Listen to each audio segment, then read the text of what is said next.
Hey guys, this is Daniel R. Levi with ReviewStash.com, and today I wanted to show you my latest build.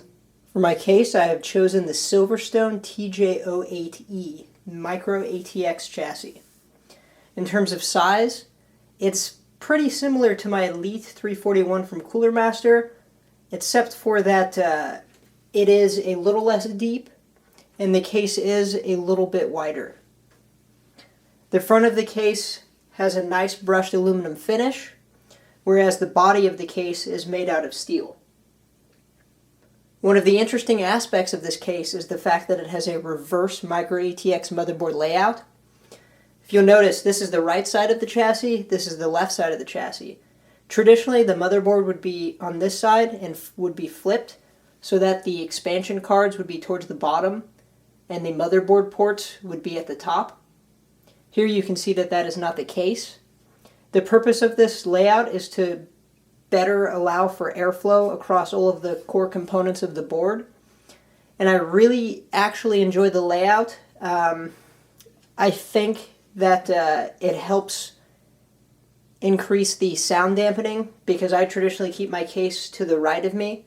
So having all the components on this side is beneficial in that regard. The airflow is really great. I like that it has a filter on the front as well as a filter on the top for the power supply. Then let's just get a better look at the front of the chassis. Here you can see the 180mm by 32mm fan with the front filter. The filter slides out of the sides and you can get a look at that brushed aluminum finish. All of the bay blanks are also brushed aluminum. Really nice. Another aspect of this case that I like is that how the front panel connectors aren't connected directly to this front piece. They're actually connected to a board on the inside of the steel chassis. This means that whenever you have to remove the actual front panel of the case, you won't risk breaking the small pinned wire connection on any of these connectors, which I know in a lot of less expensive cases that's an issue with the power button and the power LEDs. You get a nice click. Really great. Fantastic finish on this case.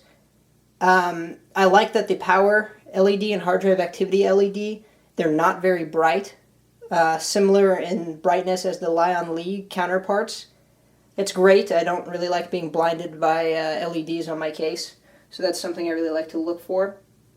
I do have to say though, the machining leaves a little bit to be desired. The screw holes seem like they could be broken, or at least the threading could be broken pretty easily. Some of the screws seem like they could be stripped very quickly.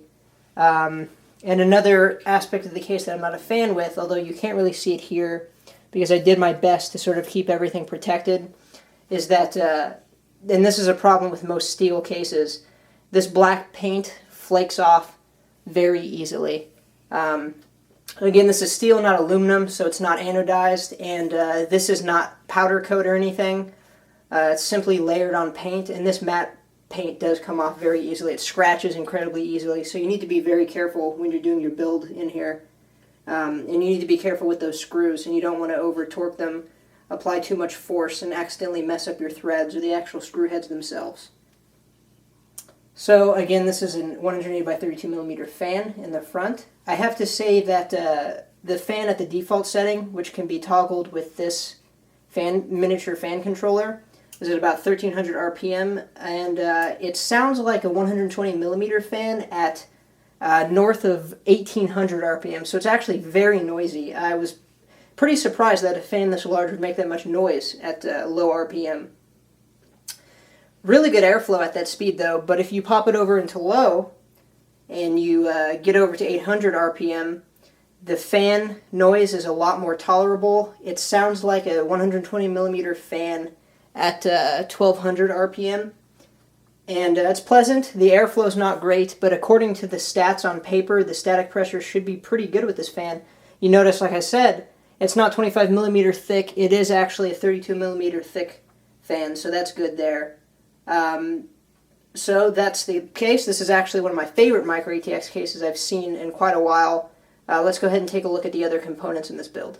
Just to show you a little bit of my cable management here, I have to say in the TJ08-E, one of the other features that I really like is that the cable management is so easy that you have to be trying to have cables on the motherboard side of this case. I'm not that great at cable management, and when you saw from the front, you have to admit it looked pretty clean, and that's really thanks to this extra depth here that this fan in the front adds.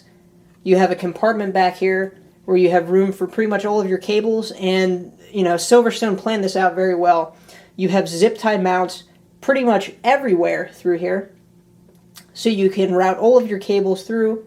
Would have been nice if there would have been like a rubber O-ring on here to prevent any sort of scratches or damage to cables or anything, but it's still well rounded. And I just have all my cables running back here. CPU fan, the scythe fan power, my ATX 24 pin. I have all of my front header cables tucked up back here, and then all of my power supply cables you can see just sort of run back through here directly, and they're all just zip tied. I think it works incredibly well. One of the cool things is you actually have a lot of room back here for running laptop-sized 7mm thick or 9mm thick drives. You could probably fit, about 3 SSDs right here alone. I'll probably put my second SSD if I go RAID right here, but I currently have my Samsung 840 Pro just mounted with 3M mounting tape right on the back of the motherboard here, and it's incredibly sturdy. Declutters my whole rig, and it runs very cool because I have this fan blowing air right here, and I have my SATA connector just wrapped back here, my power connector right here and ready for if I go RAID. And just to note about this drive, I love the Samsung drive. In terms of the feeling of performance, it feels about as quick, if not quicker, than my Revo Drive 3 actually was. And I like that I no longer have to have another card boot after post and initialize, which slowed down my startup time greatly with this, because it's just using the native SATA 3 controller on the motherboard. It just boots right in to Windows through the UEFI, and it's really great. And they have a huge cutout here for the back of your motherboard. Usually you'll see smaller cutouts that just have room for your mounting plates. So you can do all of your maintenance back here.